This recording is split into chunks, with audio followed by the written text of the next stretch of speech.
سبيل مريح تنهد يا صاحي كي تستريح. عشر ذی الحجہ اپنے ساتھ بہت ساری برکتیں لے کر آیا ہوا ہے، اور الحمدللہ ہم میں سے اکثر لوگ ایسے ہوں گے جو اس 10 دنوں کی برکتوں کو لوٹ رہے ہوں گے۔ یہ 10 دن ہمیں بہت کچھ سکھاتے بھی ہیں، اور عبادت جب تک کہ تعلیم کے ساتھ نہ ہو تو وہ عبادت محدود عبادت ہوتی ہے، کھوکھلی عبادت ہوتی ہے۔ جب اس کے ساتھ تعلیم جڑ جاتی ہے تو اس عبادت میں مزہ آنے لگتا ہے اور وہ خوش ذائقہ ہو جاتی ہے۔ تو عبادت سے پہلے بندہ یہ بھی سیکھے کہ اس عبادت کا طریقہ کیا ہے، اس عبادت کو کیا جانا کیسے ہے، تاکہ وہ صحیح سے عبادت بھی کر سکے اور اس کا دل بھی اس عبادت میں لگے، اور نہ وہ عبادت جو صرف بدنی ہو اور اس سے دل خالی ہو، اس عبادت کو رب تبارک و تعالیٰ کی ضرورت نہیں ہے۔ آج کے ہمارے اس خطاب کا عنوان ہے تسلیم و رضا۔ اللہ تبارک و تعالیٰ قرآن مجید میں ارشاد فرماتا ہے کہ حضرت ابراہیم علیہ السلام نے اپنے بیٹے حضرت اسماعیل علیہ السلام سے ارشاد فرمایا کہ بیٹا، میں نے خواب میں دیکھا ہے کہ میں تمہیں ذبح کر رہا ہوں۔ حضرت اسماعیل علیہ السلام نے اپنے آپ کو رب تبارک و تعالیٰ کے حکم کے آگے سپرد کر دیا اور فرمایا کہ والد صاحب، جو بھی آپ کو اللہ تبارک و تعالیٰ کا حکم ملا ہے وہ کر گزریے۔ یہ واقعہ آپ اچھی طرح سے جانتے ہیں۔ اس کے بعد حضرت اسماعیل علیہ السلام حضرت ابراہیم علیہ السلام لے گئے، اور آپ کو جب ذبح کرنے کے مقام پر لے آئے تو وہاں پر فرمایا قرآن مجید نے فَلَمَّا أَسْلَمَا وَتَلَّهُ لِلْجَبِينِ، اور جب ابراہیم اور اسماعیل نے ہمارے حکم پر گردنیں ڈال دی، سر تسلیم خم کر دیا، اور ابراہیم نے اپنے بیٹے کو پیشانی کے بل لٹا دیا، تب اللہ تبارک و تعالیٰ کی جانب سے ندا آئی، اور وہ ندا یہ تھی کہ اے ابراہیم، تم نے ہمارے خواب کو سچ کر دکھایا، اور اسی طرح ہم نیکی کرنے والے کو بدلہ بھی دیتے ہیں۔ اور وہ بدلہ کیا تھا کہ بیٹے کو قربانی کرنے کے لیے مانگا کہ قربان کر دو اپنے بیٹے کو، اور اللہ تبارک و تعالیٰ نے بدلہ کیا دیا کہ بدلے میں بیٹا ہی واپس کر دیا۔ بیٹے کی قربانی مانگی گئی، بیٹا قربان ہوا نہیں، لیکن اللہ تبارک و تعالیٰ نے فرمایا کہ قربانی قبول ہے۔ پتہ یہ چلا کہ قربانی اس لیے دی گئی کہ رب تبارک و تعالیٰ راضی ہو جائے۔ تو جب رب تبارک و تعالیٰ قضا اور قدر کا فیصلہ فرمائے اور تمہیں حکم دے، اور وہ حکم تمہاری اور ہماری عقل میں نہ آئے، تو اس وقت یہ سمجھ لیں کہ ہمیں وہی کرنا ہے جو سیدنا ابراہیم علیہ السلام نے کیا ہے۔ اپنی گردنوں کو ڈال دیں۔ اللہ تبارک و تعالیٰ اس دنیا کو چلانے والا ہے، اور سارے امور کی تدبیر کرنے والا وہی ہے۔ جو بھی اس کا فیصلہ ہوگا وہ آپ کے حق میں بہتر ہوگا۔ حضرت ابراہیم علیہ السلام کو جب بتایا گیا کہ آپ اپنے بیٹے کو ذبح کریں گے، آپ نے پسو پیش نہیں کیا، بیٹے کو لیا اور نکل گئے۔ رب تبارک و تعالیٰ نے کیا ریوارڈ دیا کہ بیٹے کو واپس کر دیا۔ اس سے بڑا ریوارڈ کیا ہو سکتا ہے کہ جس کو قربان کرنے لے گئے تھے اسے واپس کر دیا، اور ساتھ ہی ساتھ یہ کہا کہ تمہاری قربانی بھی قبول ہے۔ کتنی عظیم بات ہے۔ پتہ یہ چلا کہ بندے پر جو بھی آزمائش آئے اللہ تبارک و تعالیٰ کی جانب سے، اسے اپنا سر خم کر دینا چاہیے۔ اگر وہ تسلیم کر لیتا ہے اور اپنی گردن کو ڈال دیتا ہے تو اللہ تبارک و تعالیٰ اس کے ساتھ کبھی بھی برا نہیں کرے گا۔ آپ ذرا سوچئے کہ جو ہماری پراپرٹی ہو، کیا ہم اسے آگ لگا سکتے ہیں؟ کیا ہم اپنے مال و دولت کو آگ میں جھونک سکتے ہیں؟ ہم اپنی پراپرٹی کو کسی بھی اعتبار سے نقصان نہیں اٹھانے دے سکتے، نہ کسی اور کو اس کو نقصان پہنچانے دے سکتے ہیں۔ آپ کو پتہ ہے کہ آپ کس کی پراپرٹی ہے؟ یہ پوری کائنات رب تبارک و تعالیٰ کی پراپرٹی ہے۔ وہ کیسے چاہے گا کہ اس کائنات کے اشرف المخلوقات تکلیف میں ہو، آزمائش میں ہو؟ یہ آزمائش جو خود بھی آتی ہے یہ رب تبارک و تعالیٰ کی جانب سے اس لیے ہے کہ بندہ استرجاع کرے۔ اسی لیے فرمایا کہ جب آزمائش آئے تو بندہ کیا کہے؟ انا للہ و انا الیہ راجعون، ہم تو اللہ کے ہیں اور اللہ کی طرف لوٹنا ہے۔ اصل میں ہم اللہ کے تو ہیں اور پہلے سے ہیں، لیکن ہم یہ بھول چکے ہوتے ہیں کہ ہم اللہ کے ہیں، اور یہ بھی بھول چکے ہوتے ہیں کہ ہمیں اللہ کی طرف لوٹنا ہے۔ تب اللہ تبارک و تعالیٰ آزمائش ڈالتا ہے اور بندہ کہتا ہے کہ مالک ہم تو تیرے ہیں، ہمیں کیسے نقصان پہنچا سکتا ہے؟ ہم تو تیرے ہیں، کوئی کیسے ہمیں نقصان پہنچا سکتا ہے؟ اور تیری طرف ہمیں لوٹنا بھی ہے۔ تو جو اللہ تبارک و تعالیٰ کی قضا اور قدر اور اس کے فیصلے کو مان لیتا ہے، رب تبارک و تعالیٰ کے ہر فیصلے کو صحیح فیصلہ سمجھتا ہے، رب تبارک و تعالیٰ اس کے دل پر سکینہ نازل فرماتا ہے۔ اور وہ سکینہ سب سے عظیم چیز ہے۔ آپ یہ سوچیں کہ میں تو مصیبت میں ہوں اور مصیبت میں رہتے ہوئے کیسے مجھے سکون ملے گا؟ سکون ظاہری نہیں ہوتا بلکہ سکون دلی ہوتا ہے، اندرونی ہوتا ہے۔ دل میں اللہ تبارک و تعالیٰ سکون ڈال دے۔ بہت سارے لوگوں کو آپ نے دیکھا ہوگا کہ اے سی روم میں بیٹھے ہوئے ہیں لیکن دل کو سکون نہیں ہے۔ یہ سکون نہیں ہے۔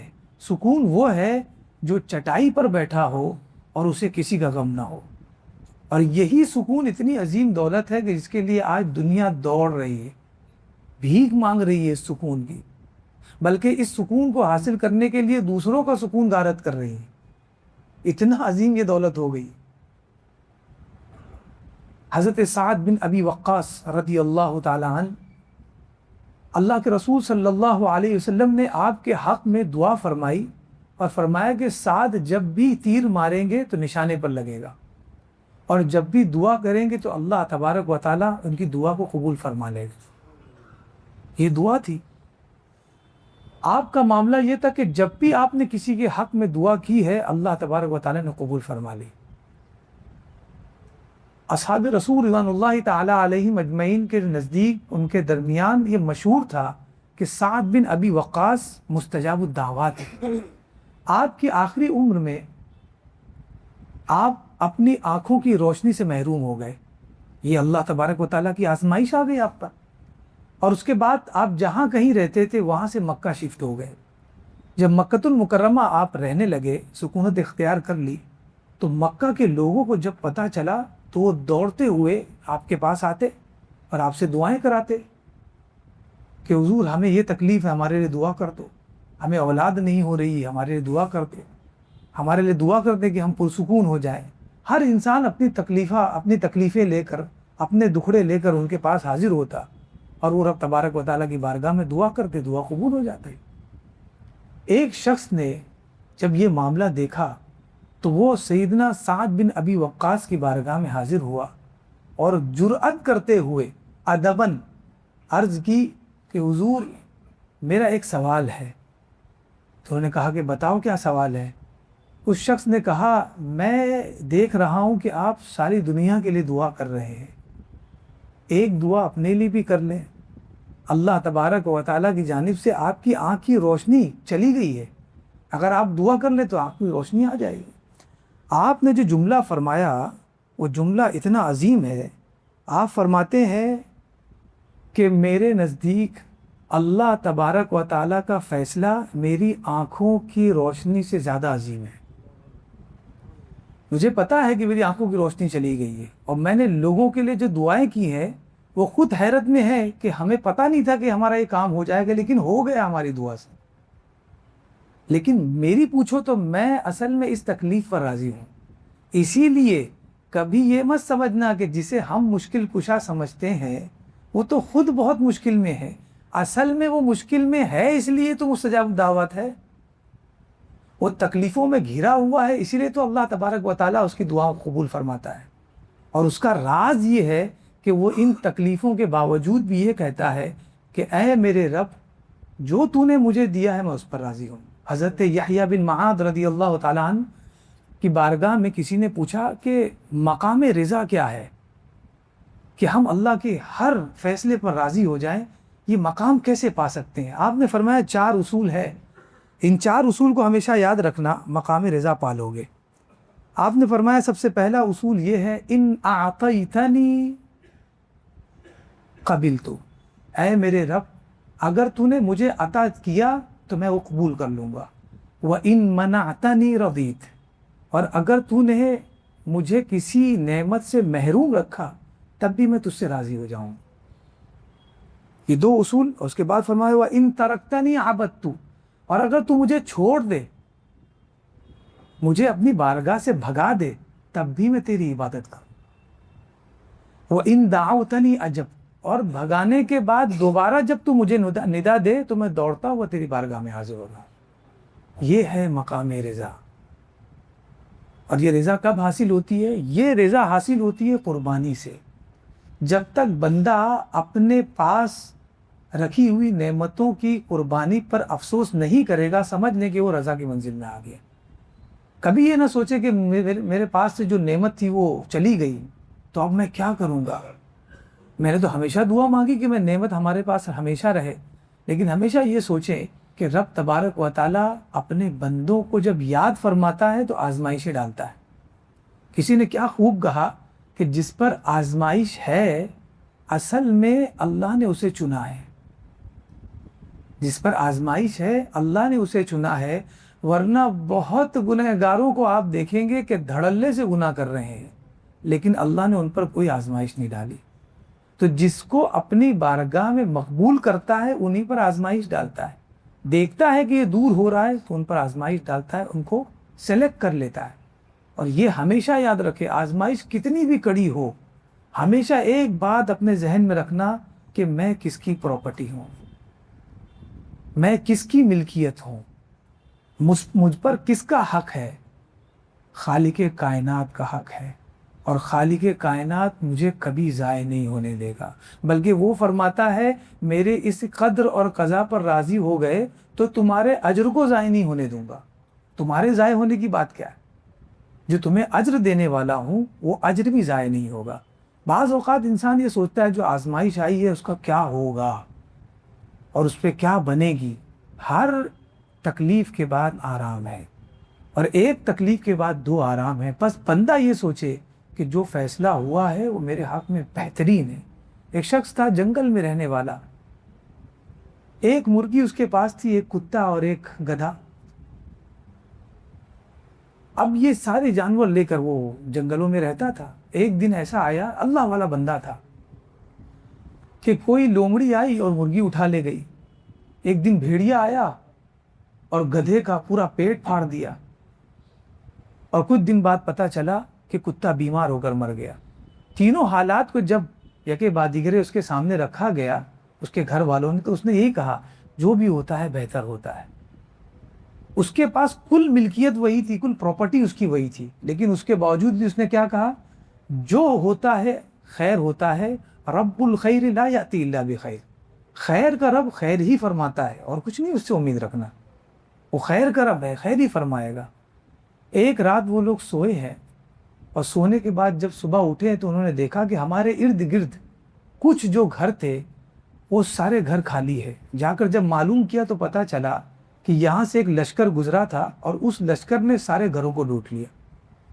تو کہا کہ سارے گھروں کو لوٹ لیا، ہمارا گھر کیوں چھوڑ دیا؟ کہا کہ اسی گھر پر ان لوگوں نے رات میں حملہ کیا جہاں سے جانوروں کی آواز آتی تھی، سوچتے تھے کہ یہاں پر جانور ہوگا، وہاں حملہ کرتے تھے۔ اب رات میں نظر تو آنے والا نہیں، کوئی اسٹریٹ لائٹ تو لگی نہیں تھی، تو جہاں سے آواز آتی جانوروں کی یہ اسی گھر پر حملہ کرتے اور مال و دولت دیتے اور آگے چلے جاتے۔ اب انہیں یہ فلسفہ سمجھ میں آیا کہ رب نے تھوڑی سی نعمت لے لی اور ان کی جان کی نعمت بخش دی۔ تو بندہ ہمیشہ پازیٹیو رہے اپنے رب کے حوالے سے، تو انشاءاللہ العزیز وہ زندگی میں بھی پرسکون رہے گا، اور اپنی زندگی میں جو اس سے جڑیں گے وہ بھی پرسکون ہو جائیں گے۔ رب تبارک و تعالیٰ کی بارگاہ میں دعا ہے کہ ہمیں تسلیم و رضا کا جام پینے کی توفیق رفیق عطا فرمائے، اور جو کچھ بیان ہوا مولا کریم اس پر عمل کی توفیق رفیق عطا فرمائے۔